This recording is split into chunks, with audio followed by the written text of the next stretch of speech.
Hello बच्चों, let's read the following question. In the circuit shown, X is joined to Y for a long time. X को Y के साथ join किया गया long time के लिए, and then X is joined to Z. उसके after क्या कर दिया? X को Z से join कर दिया. Total heat produced in R2 is. R2 में total heat कितना produce होगा हमें वो बताना है. फर्स्ट ऑप्शन क्या है? LE square by 2 R1 square. Second LE square by 2 R2 square. Third LE square by 2 R1 into R2. Fourth LE square R2 by 2 R1 square. यहाँ पे R1 क्या है? रजिस्टर है.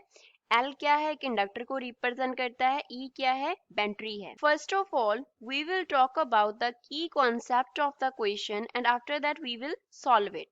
पहले जो x है वो y के साथ कनेक्टेड है, तो जो R2 है वो कनेक्टेड नहीं है. अगर R2 कनेक्टेड नहीं है तो हमारा जो सर्किट है वो कैसे है?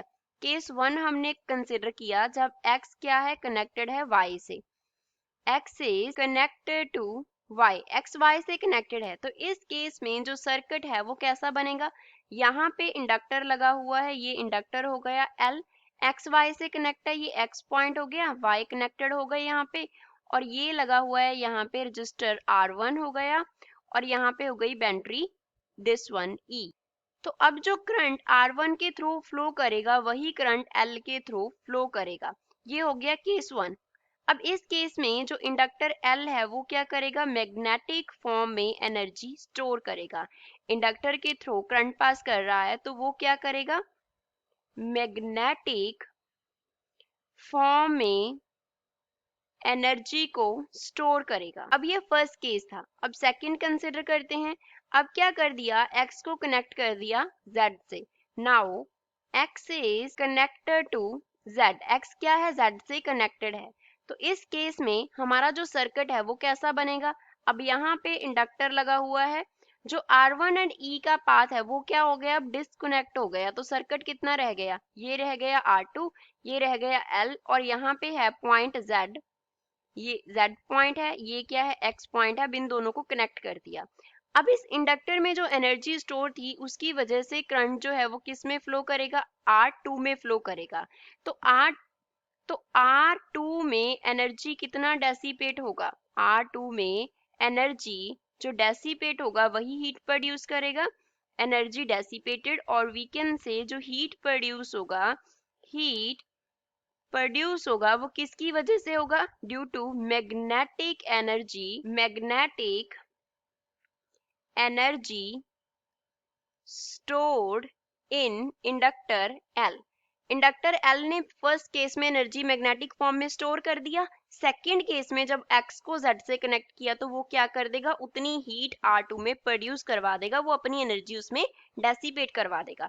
तो क्या फाइंड आउट करेंगे? मैग्नेटिक एनर्जी कितनी स्टोर हुई इंडक्टर में, वही इक्वल होगा हीट प्रोड्यूस्ड इन R2. तो इसके लिए हमें मालूम होना चाहिए कि स्टडी स्टेट में करंट कितना फ्लो करता है इंडक्टर में से.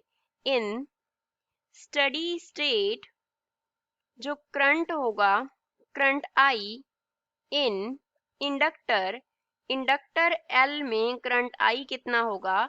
I will be equals to जो बैटरी की EMF है डिवाइड बाय R1 जो रजिस्टर का रेजिस्टेंस है. अब यहाँ से एनर्जी स्टोर्ड फाइंड आउट कर सकते हैं. एनर्जी स्टोर्ड इंडक्टर में एनर्जी स्टोर्ड U मान लो एनर्जी स्टोर्ड है, उसका फॉर्मूला होता है 1/2 inductance into square of current. यहाँ पे I का जो वैल्यू है वो सब्स्टिट्यूट कर देंगे तो एनर्जी स्टोर्ड U किसके इक्वल आ गया?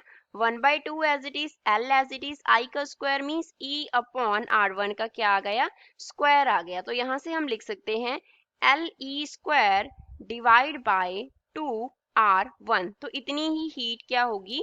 प्रोड्यूस होगी R2 में. So heat produced in R2 is कितनी है? हीट प्रोड्यूस्ड R2 में LE स्क्वायर बाय 2R1 के इक्वल. तो यही इस क्वेश्चन का फाइनल आंसर है. सो गिवन ऑप्शन में से A क्या है? करेक्ट आंसर है इस क्वेश्चन के लिए. I hope you understood it well. Thanks.